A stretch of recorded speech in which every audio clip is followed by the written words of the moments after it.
Even if your bowels move daily, you may be constipated. हर रोज मल प्रवृत्ति होने के बावजूद भी आपको कॉन्स्टिपेशन हो सकता है और उसी तरह किसी दिन या कुछ दिनों तक मल प्रवृत्ति ना होना कॉन्स्टिपेशन नहीं है। हम सभी ये मानते हैं कि हर रोज मल प्रवृत्ति ना होना कॉन्स्टिपेशन है, लेकिन ऐसा बिल्कुल नहीं। हर रोज मल प्रवृत्ति ना होने के बावजूद भी you may not be constipated. तो कॉन्स्टिपेशन है क्या? यदि स्टूल पास करने की नेचुरल अर्ज होने के बावजूद भी मल प्रवृत्ति सही से नहीं हो रही तो हम उसे कॉन्स्टिपेशन कह सकते हैं। इतना सुन के हम में से कई लोगों को लगेगा कि उन्हें तो कॉन्स्टिपेशन बिल्कुल नहीं, क्योंकि उन्हें तो हर रोज स्टूल पास करने की अर्ज भी होती है और मल प्रवृत्ति भी हर रोज होती है। लेकिन हर रोज दिन में एक बार, 2 बार या 3 बार मल प्रवृत्ति होने के बावजूद भी आपका मल 2 से 3 दिनों तक पुराना हो सकता है। मलाशय में एक तरफ से लार्ज इंटेस्टाइन में से मल तैयार होकर आता है और दूसरी तरफ गुदा द्वार से मल त्याग करने पर मल बाहर निकलता है। हमारा मलाशय कि जहाँ स्टूल स्टोर होता है वो भी यूरिनरी ब्लैडर की तरह कुछ हद तक इलास्टिक मसल्स का बना है और इस इलास्टिसिटी के चलते जैसे जैसे स्टूल तैयार होकर आएगा वैसे वैसे वो मलाशय में स्टोर होगा, लेकिन इस इलास्टिसिटी की भी कुछ लिमिट्स होती है। ज्यादातर ओवर ईटिंग करने वाले या बार बार खाने वाले लोगों में खाना सही से डाइजेस्ट हुआ हो या नहीं हुआ हो, मल सही से बना हो या नहीं बना हो, सिर्फ और सिर्फ फीकल मैटर के प्रेशर की वजह से इंटेस्टाइन, कोलॉन या बोवल मूव होते हैं और उन्हें स्टूल पास करने की अर्ज आती है। इन सच केसेस हर रोज मल प्रवृत्ति होने के बावजूद भी मल 2 से 3 दिनों तक पुराना हो सकता है। डॉक्टर हर्बर्ट शेल्टन ने अपने एक आर्टिकल में लिखा है कि बल्कि फूड की मात्रा बढ़ाने से मल प्रवृत्ति की संभावना बढ़ जाती है, इसमें कोई शक नहीं, लेकिन हमें ये अच्छे से समझना चाहिए कि पूरी तरह से नॉर्मल बॉवेल तो बल्कलेस डाइट पर भी बहुत अच्छे से मूव होंगे। दैट मीन्स यदि बहुत सारा बल्कि खाना खाने पर ही आपकी मल प्रवृत्ति हो रही है, then you are constipated. It is good health that ensures normal bowel movement and not daily movements that ensure good health. Normal bowel action is therefore based on healthful living. What is normal bowel action? यदि अर्ज ना होने पर भी बलपूर्वक मल त्याग किया जाए, यदि स्टूल पास करते समय दर्द हो, यदि स्टूल दुर्गंध युक्त हो, तो बॉवेल मूवमेंट नॉर्मल नहीं। यदि स्टूल बहुत ही गाढ़ और कठिन हो, यदि स्टूल बहुत पतला रिबन जैसा हो, यदि स्टूल में छोटे छोटे बॉल्स हो, यदि स्टूल बहुत ही लूज और वाटरी हो, तो ये नॉर्मल स्टूल नहीं है। A normal bowel action is never forced.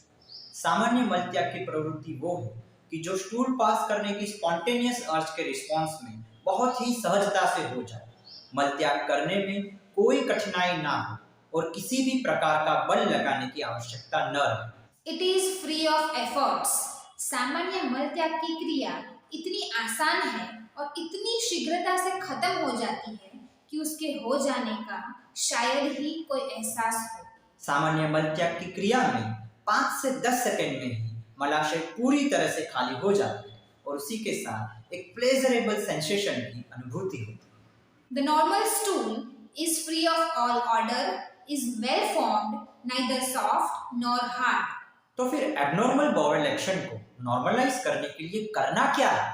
क्या करना चाहिए, उससे पहले क्या नहीं करना चाहिए, ये समझना ज्यादा जरूरी है। What not to do, क्या नहीं करना चाहिए।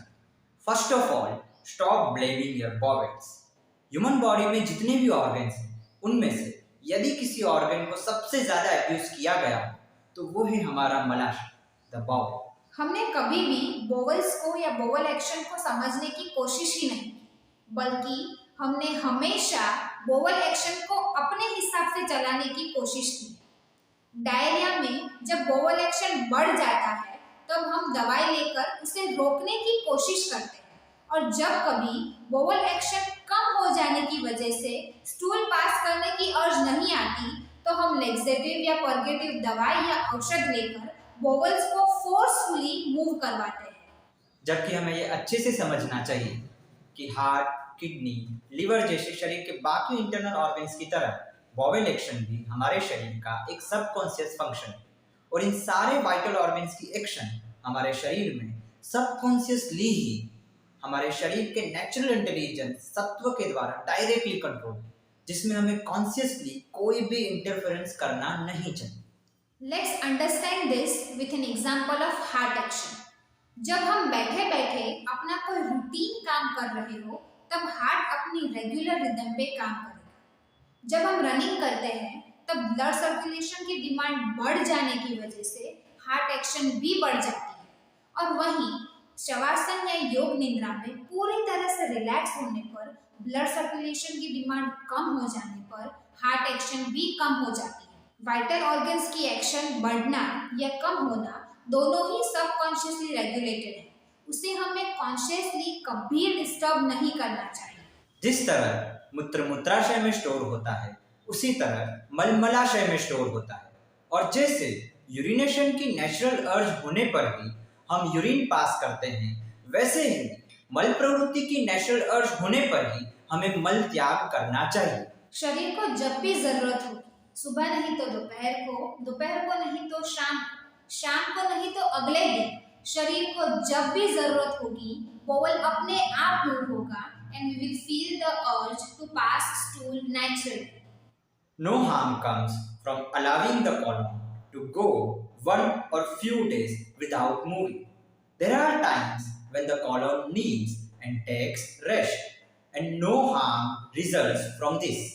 यानी कि अबनॉर्मल बोवल मूवमेंट को नॉर्मलाइज करने के लिए बोवल्स के साथ कोई भी छेड़खानी करने की आवश्यकता नहीं है, बल्कि सिर्फ डाइट और लाइफस्टाइल में रहे कारणों को दूर करने से बोवल मूवमेंट अपने आप नॉर्मलाइज हो जाती है। डॉक्टर शेल्टन सेज बॉवेल्स के साथ डील करने का बेस्ट रूल यही है कि आप अपना काम कीजिए और बॉवेल्स को अपना काम करने दीजिए। Mind your own business and let your bowels mind that's. Why not laxatives?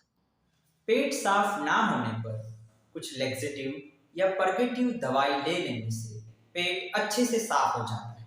कुछ मामूली दवाई, औषध या चूर्ण, इसबगोल, कैस्टर ऑयल जैसे कुछ घरेलू उपचार से बोवल्स की अबनॉर्मल एक्शन नॉर्मलाइज हो गई। Oh great, our bowels became healthy again. जब बॉवेल मूव नहीं होते तो हम बॉवेल्स को ही उसकी स्लगिशनेस के लिए ब्लेम करते हैं और इतना ही नहीं, कुछ लोग तो ये भी कहते हैं कि मेरा बॉवेल बहुत लेजी है। लेग्जेटिव्स और पर्गेटिव्स उसे अपना काम करने में मदद करते हैं। We need to understand that bowel not moving is not lazy, is not sluggish, but is the victim of lowered nerve energy. As we know, bowel action हमारे शरीर का एक सबकॉन्शियस फंक्शन है। यदि बोवल्स अपना काम नहीं कर रहे हैं तो इसका सीधा मतलब ये है कि वो अपना काम करने के लिए तैयार नहीं है।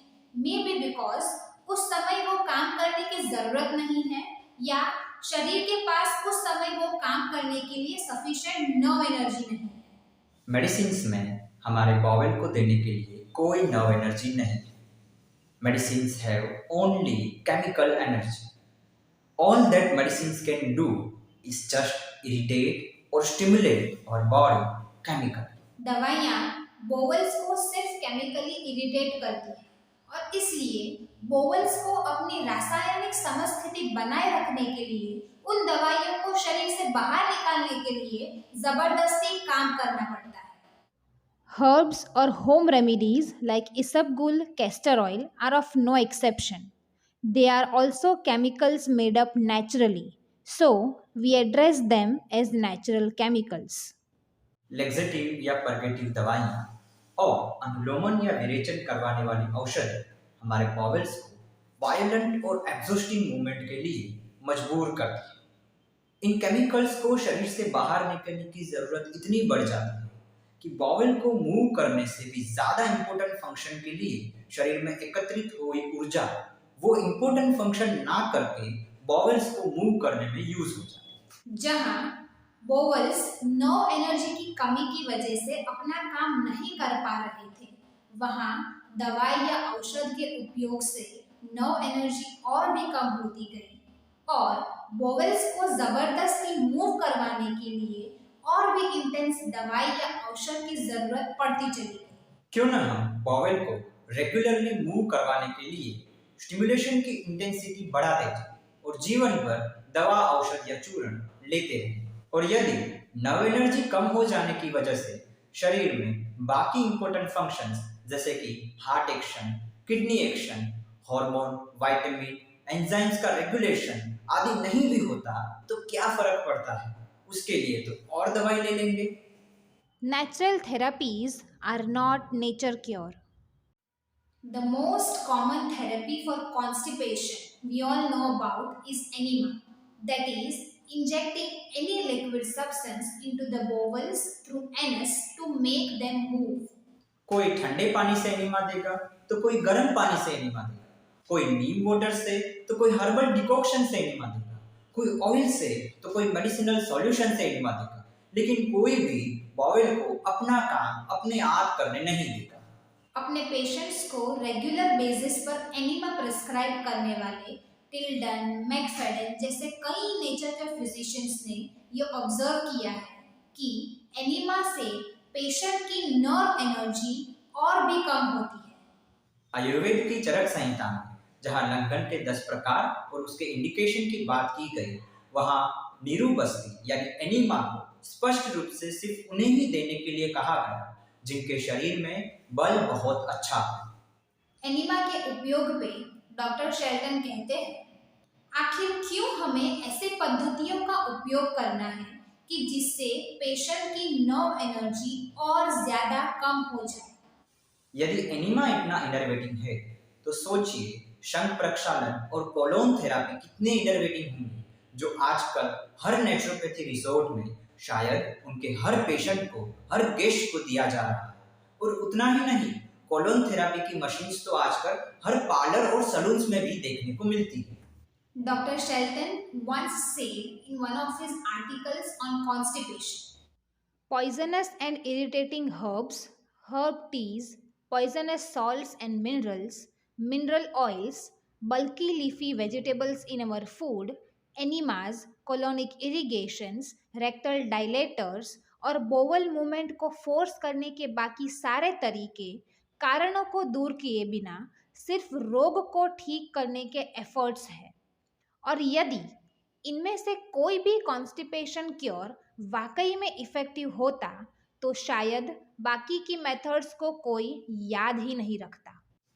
शेल्टन और आगे कहते हैं कि ये सभी बॉवेल मूवमेंट को नॉर्मलाइज करने के ऐसे तरीके हैं जिसमें थके हुए बॉवेल को करने के लिए और भी ज्यादा काम दिया जाता है। conscious meddling with the body's subconscious activities is always injurious. What is the correct toilet position? जब भी टॉयलेट पोजीशन की बात आती है तो खास करके हम इंडियन टॉयलेट पोजीशन यानी कि स्क्वाटिंग पोजीशन के इम्पोर्टेंस को बढ़ाकर अपनी अस्मिता को संतुष्ट करते हैं। और इतना ही नहीं, अपने कंफर्ट जोन में से कभी न निकलने वाले कन्वेंशनल हेल्थ केयर प्रैक्टिशनर्स ऐसी एडवाइस देते हैं कि जो जनरली एक्सेप्टेड हो और जिसके साथ हमारी अस्मिता जोड़ दी गई, ताकि उन्हें आप अच्छे और सच्चे डॉक्टर समझें। साइंस और सोसाइटी के ऐसे मिस एजुकेशन ने हमारे अंदर ऐसा भ्रम डाल दिया है कि सिर्फ और सिर्फ स्क्वाटिंग पोजीशन में ही पेट अच्छे से साफ हो सकता है। लेकिन यदि ये सही होता तो वेस्टर्न टॉयलेट इस्तेमाल करने वाले सभी लोग कॉन्स्टिपेटेड ही होते। कई सारे नेचुरल हाइजीनिस्ट ने यह ऑब्जर्व किया है कि नॉर्मल बॉवल्स किसी भी पोजीशन में इजीली और फ्रीली मूव होते हैं, और जबकि एबनॉर्मल बॉवल्स किसी भी पोजीशन में मूव नहीं होते। हमने भी कई सारे बच्चों को देखा होगा कि जो खड़े खड़े भी बहुत कंफर्टेबली अपना स्टूल पास करते हैं और उन्हें कोई कॉन्स्टिपेशन नहीं होता। Doctor Shelton says toilet position से ज्यादा इम्पोर्टेंट है हमारे शरीर में उपस्थित नर्व एनर्जी। यदि बोवल्स मूव करने के लिए शरीर में सफिशिएंट नर्व एनर्जी नहीं है तो कोई भी टॉयलेट पोजीशन इस नर्व एनर्जी की कमी को कंपेंसेट नहीं कर सकती। But doctor, aren't you going to do anything to make my bowels move? यही सवाल शायद आप सभी के मन में उठ रहा होगा कि यदि इनमें से कुछ भी नहीं करना तो आखिर करना क्या है जिससे हमारे बोवल्स अपनी नॉर्मल एक्टिविटी को रिज्यूम करें। सबसे पहले हमें ये अच्छे से समझ लेना चाहिए कि कभी किसी दिन या कुछ दिनों तक मल प्रवृत्ति ना होने से कोई भी नुकसान नहीं होता। देयर आर टाइम्स कि जब बॉवल भी जरूरत पड़ने पर रेस्ट लेता है। यदि बोवल मूवमेंट अब नॉर्मल हो भी जाए तो उसका इलाज सिर्फ और सिर्फ उसके कारणों को दूर करने से ही हो सकता है, ना कि बोवल्स के साथ जबरदस्ती करने से। नाउ लेट्स अंडरस्टैंड कि कॉन्स्टिपेशन होने पर करना क्या है। We need to do only 4 things. Number 1, stop all constipation cures. यदि आप रेगुलर बोवल मूवमेंट के लिए कोई भी दवाई, कोई चूर्ण, कोई थेरेपी या किसी भी कॉन्स्टिपेशन क्योर का इस्तेमाल कर रहे हैं तो सबसे पहले उसे ही बंद करें, क्योंकि उससे आपकी तकलीफ और भी ज्यादा बढ़ेगी। Number 2, stop all innervating habits and conserve your vitality, your nerve energy.